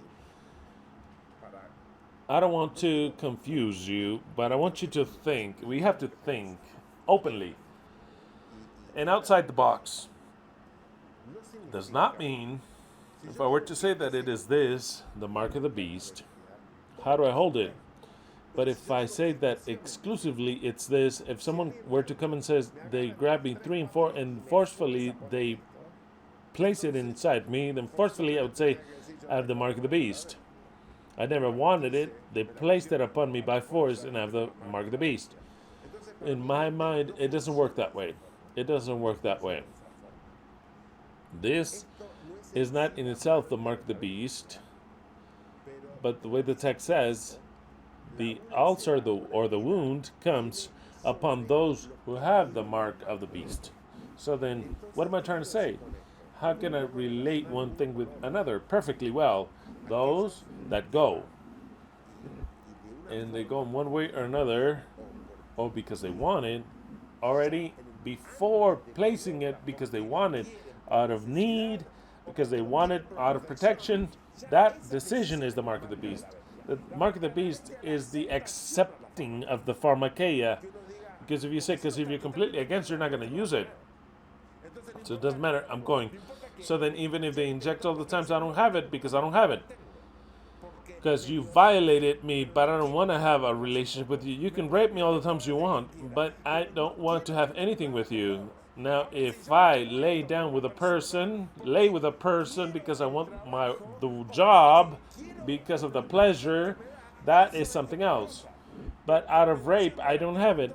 So then the relationship of this that there is with wanting it or accepting it out of convenience, that's the way it is. Before I place it, I have the mark already inside of the beast. Do you understand what I'm saying? And it confirms it. This confirms it. Now, some guy that was sleeping in the hospital, some old guy, he didn't know what the fuck they were doing to him because he lost his conscience, and they add that. I don't consider that the mark of the beast. A kid that didn't know what the fuck, also I don't consider it to be the mark of the beast. I don't consider it. Because the kid doesn't even know what the fuck they're doing. Doesn't have power of saying no.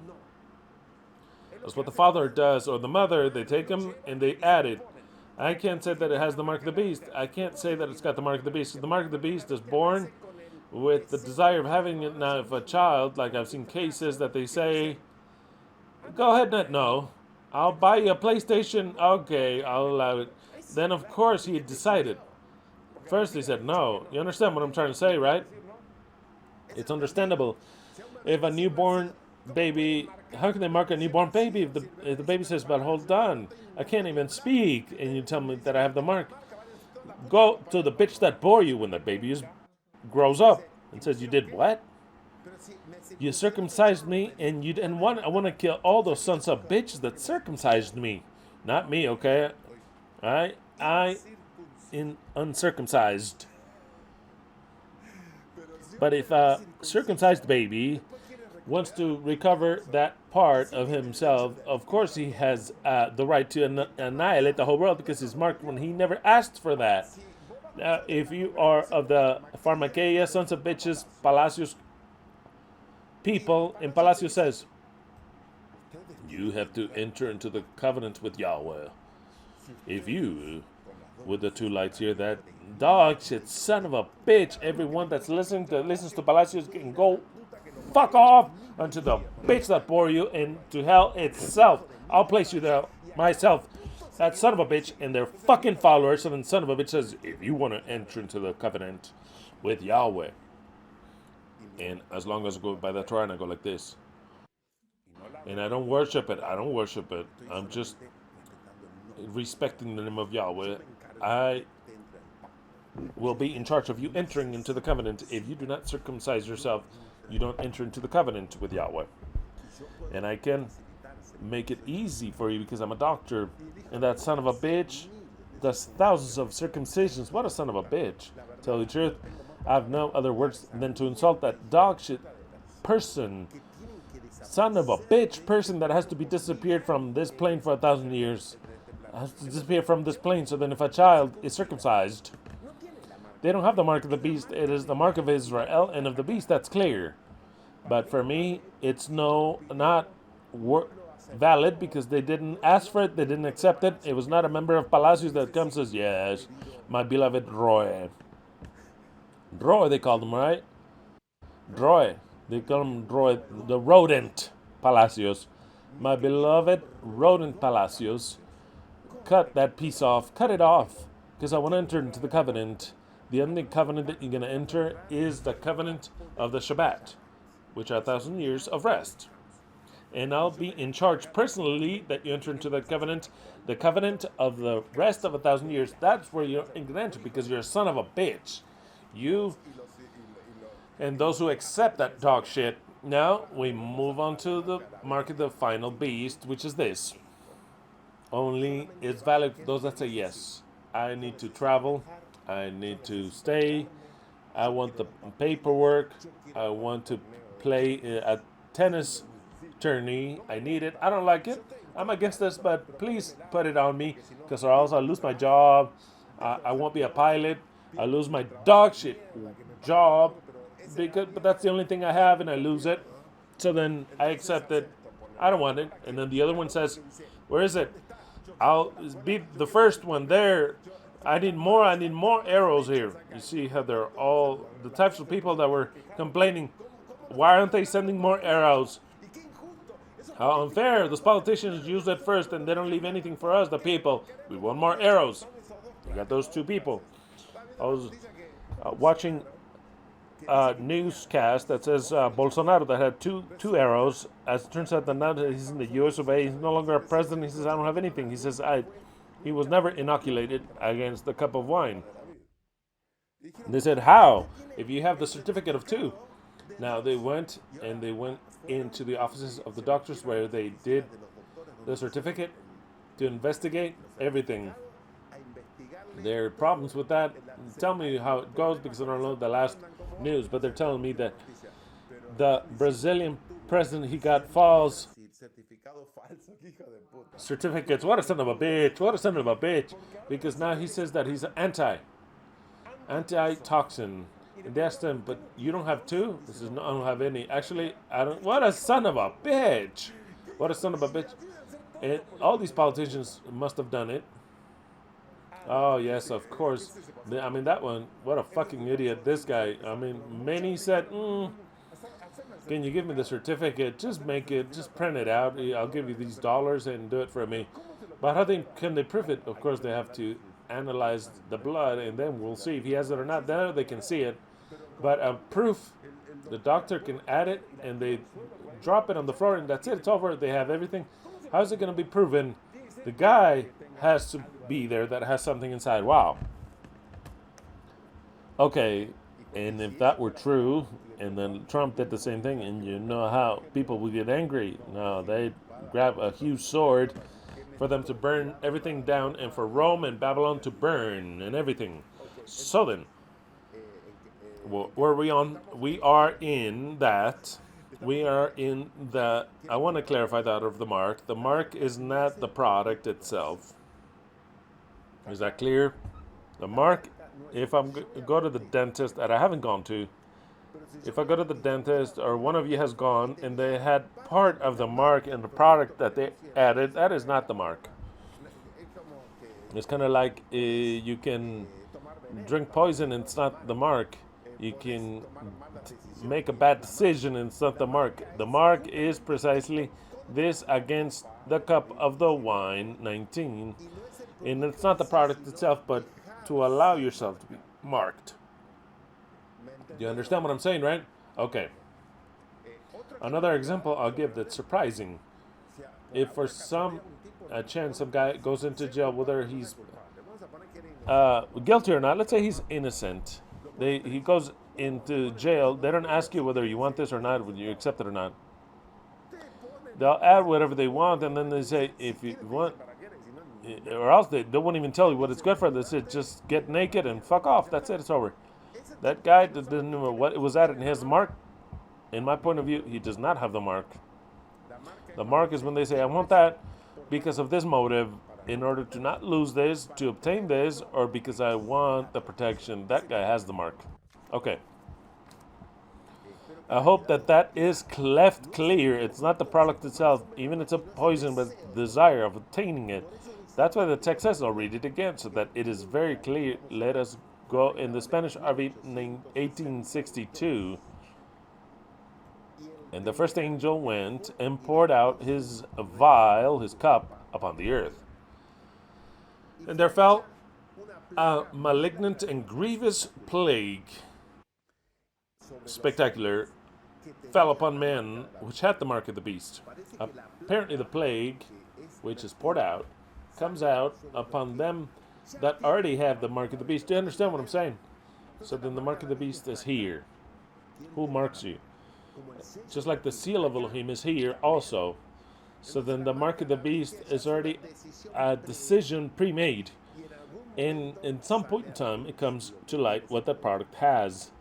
And upon them that worship its image, that is what it is to have the mark of the beast. Those who worship the image, those who worship the image of the beast. Those who accept. That's why I believe that the image of the beast, which is the artificial intelligence, that is the one that Yahweh guides and makes it people do insanity. I have stopped to think, how could it be that the presidents be sons of bitches, and to top it off, idiots, because they make a decision, and then they make another, and then another, that if they had taken one decision just to fuck the whole world, they would have done it from the very beginning. But first they say, use a mask. No, they're no good. Then use the mask, then, no, they're no good. Now you have to use double. Are you idiots? No. Apparently there's someone that guides them, guides the stupidity. Apparently the one that guides the stupidity is called the image of the beast, which makes them do that. And who guides the image of the beast? Here we have that figure. Here we have that figure in Eddie who guides the image of the beast. It's Elohim. As long as he drinks with the beast, he guides it, guides the image, that's it.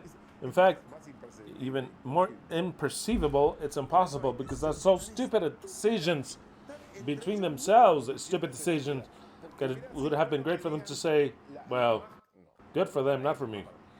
The mask, you have to use it from the very beginning, never contradictions. But when you start to see so many contradictions, says, what's going on here? We're idiots, but you really take us to be absolutely idiots. I think that the artificial intelligence makes them say and do all those stupidity things that they do. So I don't understand. Wow. What a way of speaking. An hour 50. It's been 2 hours already. So easy. Time has been flying. I don't know about you. Maybe you're all sleeping already. 2 hours. And the people speak 2 minutes and they're drinking water. I need water. I need water. Wow, good thing I'm not like that, because otherwise this would be so boring. Absolutely horrible. So then, we've understood the first seal, first trumpet, first plague that has to do with what has already been opened. And we've studied all this last Shabbat. It doesn't matter. So that it's recorded in your mind. We study it again. We see it again. We understand that we have to take certain details from every seal, from every trumpet, every seal, and every plague, so that we combine them and understand what actually has happened or will happen in those that haven't been opened second seal. And of course, it's got to do with the first one. Because they're not, once a sequence is launched, a sequence of events, they're all related. Or else there would not be seven seals. They have to be related. So then we already start until they haven't been opened. We haven't the least idea what they would be. Once they're opened, it gives us hints to guide us, even if we don't know exactly what it is, but at least we have a point to start. You understand what I'm saying? If there's nothing opened, I haven't the least idea, and we didn't have it. And we didn't have it. Once this first one is opened, we say, oh, it's this way. So then we stay in that path, and there we could be very well on the mark within error and within the speculative terrain. We could be very well on the mark. Second seal, trumpet plague, Revelation 6, 3, 4. And I want to stop already. Yeah, let you suffer a little bit. Let's say, because you don't add likes, you don't comment, nothing. It says 251 likes. Who is watching and did not like? There's someone, right, like the past. I'm feeling this spirit. There's someone that has they're disturbing in their heart, and Satan is fighting with you. You are in a spiritual battle. I want you to stand up, and I don't practice. I don't even practice it. And then you want to have a covenant with Jesus Christ. I want for everyone that is standing, that are fighting, that have a fight in their heart. You're battling with things that you have to defeat, and you know that you can't, but with the power of Jesus, you can defeat them. I want you to come. No. They're already mean, so please sit down. Ali was already halfway. Stop, Ali. It was just a joke. It was just a joke. So then I'm asking, who was the son of a bitch that didn't give us a like? You have a battle in your heart. Do I add the like or not? And I'd like to know, who are the sons of bitches that put the finger down in the other subject last Shabbat? 4. I mean, dislikes. Don't watch me. Why do you waste your time? It's so attractive they have to watch me just to give me the dislike. Wow, what sons of bitches. I mean, you have, what I'm going to use words of Germanic medicine. What do you call it? You have an incoherence in your heart because you like what you see, you like what you hear, but since it's not compatible with your beliefs, with your Bible, your religion, so then you decide to give us a dislike. You're an actual son of a bitch. But now, I'm calling you, change your way of thinking, open your mind. Open your mind. The Bible is there to be understood, to enjoy it. That is what the Bible is there for. Wow, incredible. No. I'm not going to be that type of a preacher, but I have thousands of people that way. Thousands of people. They're all happy. I have a whole gang of outlaws, and which are the best. I don't want the fake ones that are just sentimentalists. They have their problems of their sins, their hidden sins. I don't want those. I want you that are kings, no one else. So then the rest can all fuck off to hell. Okay, where are we here? If I don't have any more, I have 283 likes with 285 views. If I don't have more likes, I'll stop the subject here. I'll make the prayer and I'll go and eat. We're gonna go eat. We're gonna eat matzah tacos. We're gonna eat pasta noodles that are with chicken with flan that Leslie made. I'm sorry if I don't have 3 more likes than the ones that are watching. So then get another account and give a like. More. I have 282 likes, 285 watching, and we need, no, now it's even further away. Yeah, I mean, there's sons of bitches that like to watch me. They enjoy watching me. Why do you give me a dislike? You know why? They come because they love what they hear. No, if now at this point in time And if the blessed artificial intelligence, there's no good that cheap Christianity, they stop to think, why this and why that? 286 likes? Nah, I'm going to pardon you. No.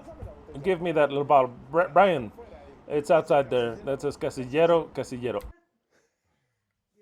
They've seen the picture. It's in the invitation. We had a spectacular Argentinian wine from Mendoza, where I was born. I am from the region of the Cuyo of Mendoza. It's spectacular.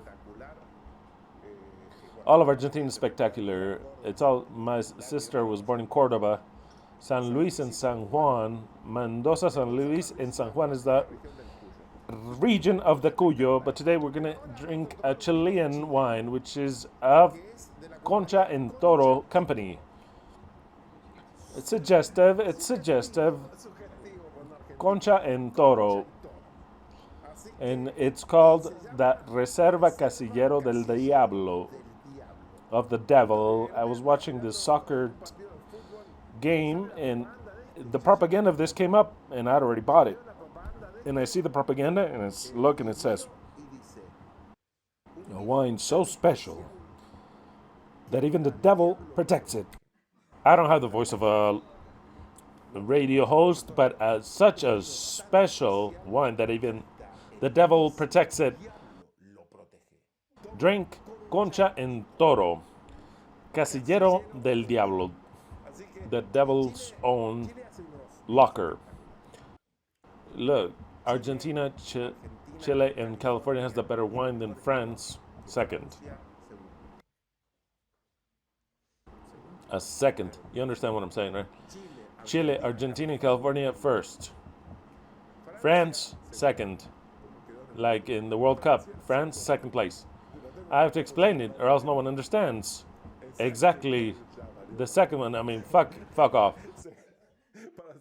To be second, it'd be better to not even get to the final. To be second is better not even to get to the final. That's the way it is, because every time we say, well, I hear people that don't even get to the final, but to get to the final is a hell, because either you win or it'd be better to not even get there. Many people say, but at least you're second place. No, second is elimination and shame every time that we were eliminated by Germany. What sons of bitches. I mean, you should have to do away with that country, soccerly speaking, because they stole from us. I mean, Germany was a torture. The penalties they didn't give us, all the penalties that they didn't give us and the penalties that they gave them. What sons of bitches. In 90, they won the cup by Codesal. That son of a bitch Mexican arbiter that gave the penalty that did not exist with Germany, and that's how they won. Those sons of bitches. Then afterwards, in Brazil, in the final with Germany, once again, it says the finals that we have lost, how they're difficult, how we cry them. We cry for them. Once again with Germany, it says that team from Germany did how many? It was like 7 against Brazil, 7 goals, 7-1 or 6-1. Was it 7 against Brazil? Like the 7 plagues. Okay, now it's already embarrassing. I think they should turn off the TV already. By the 6, I turn off the TV. 7-1, 7-1. The 7 plagues. 7. That team that added 7 goals against Brazil at home. Not that they were fighting in the Congo. They were their own fans with the public filled. And then German comes 1, 2, 3. They would never stop 4, 5, 6, 7. And the arbiter stopped the time because they would say 8, 9, 10. 7. We played against that Germany. We played better than that fucking German. 1,000 times better. And to top it off, they stole a penalty that the archer went and he hit, what do you call the son of a bitch? Higuain. Some dead guy, but oh well. Every time they play, it was a dead guy. I mean, he came from River Plate. They're chickens this Sunday. They're going down. They just added 5 goals against these chickens. I mean, poor things. I mean, our little brothers, poor things. They embarrassed me. 5 goals, Flamenco against River. Wow, and now they're going to play against Boca. But the chickens are that way. They are the bidders of Argentina when they're not a champion. Those tribes are empty. And go, go, go. Okay, what were we on? We are in that Brazil lost 7-1. We played with them. Higuain, he got a ball in the area, and with his knees he jumps and he hits him in the head to Higuain. You can see it there. He hits him with his knee against Higuain, knocks him to the floor, almost leaves him unconscious. The archer never goes against the ball. He's the son of a bitch. Archer says, "There's no penalty. There's nothing." What do you mean there's no penalty? No, nothing. And then later, some minutes left, Germany comes and a dog shit shot goal, and they're champion. What sons of bitches? Absolutely sons of bitches. Argentina has 3. It should have 5 because they stole, and then they say that we stole, and then they blame us. But what we're talking about? We're talking about wines. I just reminded you that the Super Classic comes, but we're talking about wines. And wines, we're going to take, I have 3 bottles afterwards. That it's about to end. And then later, after eating, I will enjoy this wine. Only 3 for everything is perfect. Casillero del Diablo, later on, I'll tell you how good it was. Leslie will write to you how it was. I think it's good. The Chilean wines are spectacular. And the devil takes care of it. And if the devil takes care of it, then it should be good. Exactly. The devil made me buy it. Exactly. It's very good. The devil made me buy it. Tempted me and made me buy it. There it is. Very good. Has it gone up? Oh, yes. Now we have more likes. Now we do have more likes than people watching. You convinced me. You've convinced me. We'll move on 5 more minutes. We'll add 5 more minutes. You convinced me. 5 more minutes. But don't complain. Here you have to make time until Yahweh wants to do anything. You have to kill time. So then we have more Shabbats. We have more Shabbats ahead. Exactly. See how the people make time. The players make time. Do you remember that movie, War Game, where they have a huge machine, which is the one that decides whether to send the missiles or not? Exactly. So then they play a game against the machine, I mean. Exactly. And the nuclear destruction comes. I remember that movie. There's so many movies. I just remembered, Hector, you wanted to say something. You're going to say, I forgot what I was trying to say. The arrows.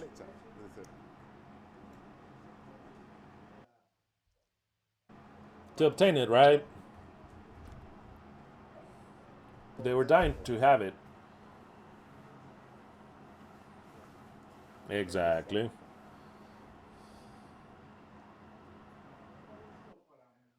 Many people would travel far to obtain it because they wanted it and then to really die. I'm dying to die, then I'll die because of having it. Exactly. I'm dying to obtain it, and then later I die because I obtained them. That's the way it is, that's the way it is, that's the way it is. Okay. Very, very well. 2 hours, 5 minutes. Second seal, trumpet plague, Revelation 6:3-4. It's as follows. There it is.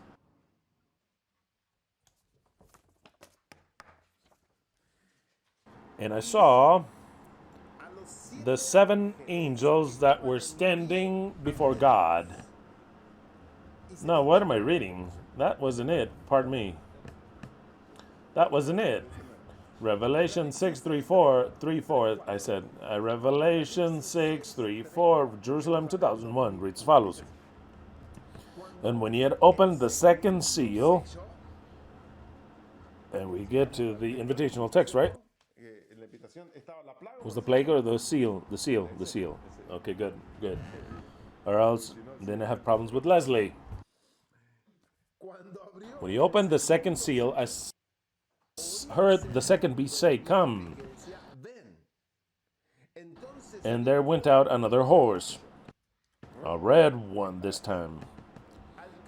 And the one that rode thereon was given to him that sat thereon to take peace from the earth, and that they should kill one another. And there was given unto him a great sword. Obviously, the first thing that comes to mind, because it's the most normal thing and logical, and which is the most literal thing that sex is, which is war between the people. A sword is to kill. If the peace is taken away from the earth, is that there is war, there is anguish, there's tribulation. We're clear, right?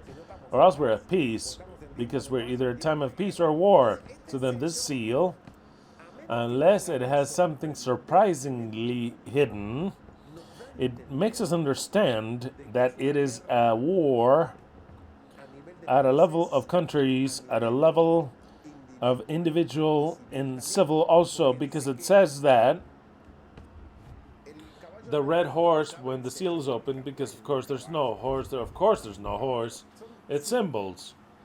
And when the time comes, the determined time, the one that will right now on this earth is war, and red because of blood. So then there will be the true pouring of blood wherever, and that they may kill one another. That is very, very explicit, that they would kill one another. It is rather a death that is literal, or in the social media, apparently it would seem more real, more literal, that they kill one another because they're given a great sword. And what is the sword? What does that great sword mean? A means or a reason to kill. That great sword is not a sword that is given to every human being, but rather it's a means by which they hate one another and kill them. That is the means. Now let us go to the trumpet to see what light we can have it. The trumpet.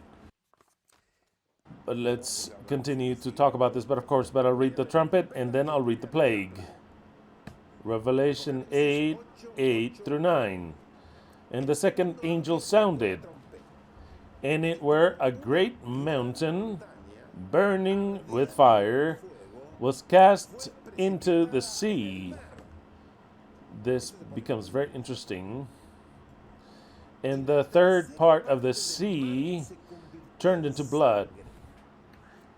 And the third part of the creatures which were in the sea and had life died. And the third part of the ships was destroyed.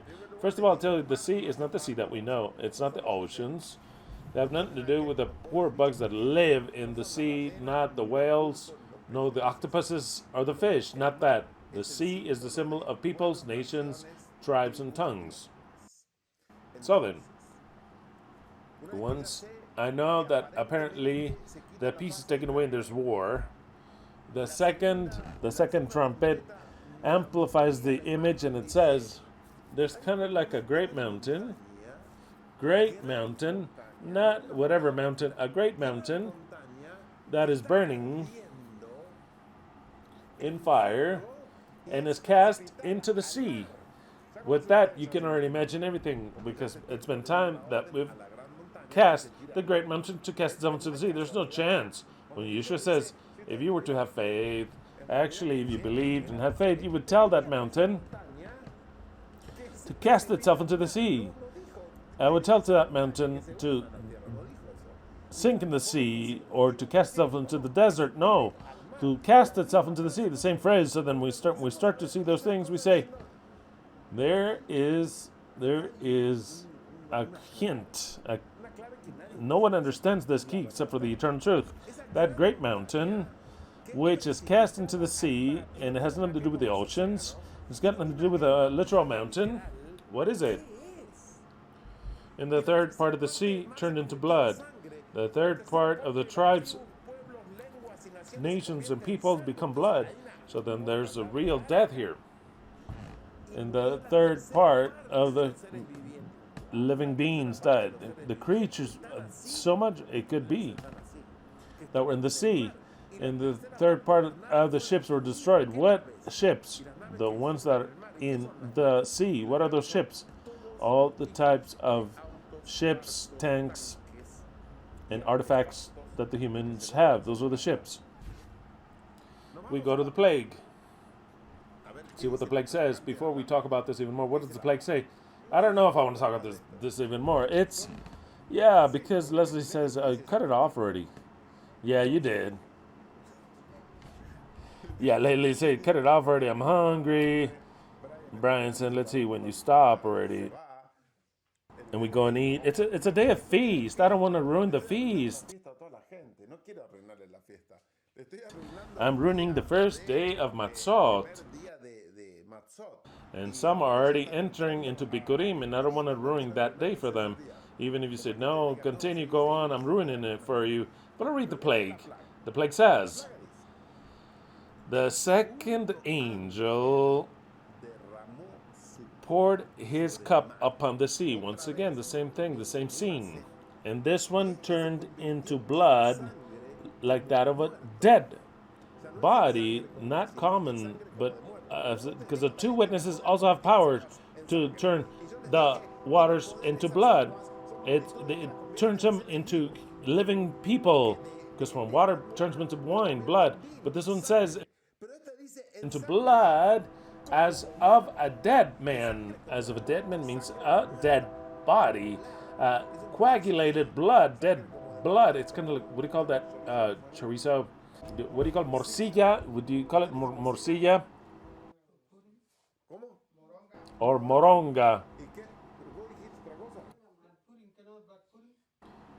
Like black pudding. Like black pudding. You said moronga, right? Not something else. Moronga, you said, right? Okay, moronga. I want to be sure. Moronga or morcilla. That is the blood of a dead man, okay? It's coagulated. And precisely, the problem of the toxin causes for the blood to be coagulated. It gets coagulated. Causes thrombosis. Okay, if you saw it in the microscope, you see the differences of how the red blood cells act from pure people as people with toxin. Very different. It's thick. Their filaments are starting to be forms and nodules. I mean, it's awful, awful. It's nausea, so then we're still there. Yes. So it's called black pudding. Wow, pudding like vanilla pudding. You see, I didn't know they call it like that. Blood sausage, black pudding. Wow, that is what they call the moronga, morcilla in Spanish. It is a blood chorizo. Moronga of Egypt, it says. Black pudding. Very good. I know there's black pudding. In my city, they call it black pudding. It was as the blood of a dead man, and all living beings that were in the sea died. I mean, it's an exaggeration. The plague is an exaggeration. What do you mean every living being died? So then when I compare it, when it says, and the third part died, if the third part died of the living beings, I'll say, here is the hay. Not all living beings die. Or else why? If the second plague, every living being dies, what does the third one comes if there's no one there? So then this is hay. Or a bad translation or hay. And the hay, I'll just blow it away. And I'll keep with a third dies. And that third, I'll take it with a grain of salt to say what's coming now is the fall of Babylon. And what falls within the people, and that is what is combined with Revelation 17. That's where it comes from King the Third, these sons of bitches that like black pudding. To the king likes that. It's proven. He likes the big sausage. He likes the big sausage. The moronga, he likes it. The moronga, right? And Charles III is extremely gay. Charles III, that be more appropriate the name would be. Wow. Absolutely felt. You made me remember that guy. I had forgotten. Leslie. Thank you for reminding me from England once again, reminding me about England and that king. Southern. We're surrounded by blood, by water. But what does it mean? It means that I'll explain it to you next Shabbat. So then, without any further ado, I'll desire with my whole heart that this be the last Pesach that will be separated. I mean it with wholeheartedly that we'll be together next one, that we all meet each other, that we have a great big feast, whether the Creator is with us or not, because maybe it's not ready to be there, but will be there. Either way. And that we celebrate, every one of us, with a good Casillero del Diablo or with any other wine, as long as it's Argentinian if possible, in order to do away with this Babylon. The second seal indicates the fall of Babylon, precipitously into the sea, cast into the sea, and we'll see that next Shabbat, along with the other seals. But I wish that it's the last feast separated, that the next feast we can celebrate it together under different circumstances, under different government, and that we can actually, that this all be fulfilled this year. Without any further ado, let us seek our Elohim. Beloved Yahweh, we give you thanks for this precious Shabbat, for this precious Pesach, for this precious day of unleavened bread. Due to this precious Bikurim that is beginning, we give you thanks because you always give us wisdom, because you open up the seals that we can understand, because you have given us the book of Revelation for us, that we can decode it, that we can enjoy it, that we can know what will happen on this earth and what is happening. And we know that we're living in the very last times. We know that now, in the very first time in history, an image exists, a cold image, but speaks. Because you gave it that power, you allowed it to have life, and it talks, and it makes decisions, and the ones it makes are precisely the ones prophesized. We give you thanks because you have made us understand what the mark of the beast is, and how to protect ourselves from these sickly, or white-robed priests. All this we thank you for, in expecting that it's all this takes place this year in these prophecies that are related of the sons of Elohim, the power that we're waiting for to do away with all this in your precious name, in the name of our husband, Yahweh Sebaot. Alleluia. Semper Fi. Let the laurels be eternal that we knew how to achieve. Crowned with glory, let us live. Long live the Argentum Bride of Elohim.